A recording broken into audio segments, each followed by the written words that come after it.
nie wypada nie wspomnieć, będąc w Berdyczowie, o Józefie Korzeniowskim, pisarzu angielskim polskiego pochodzenia.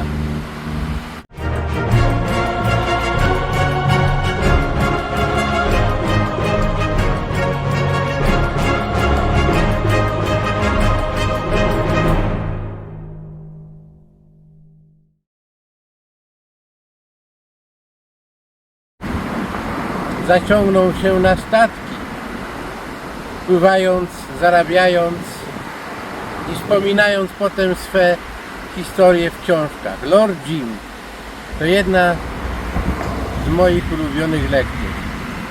W Berdyczowie, w miejscu urodzin Konrada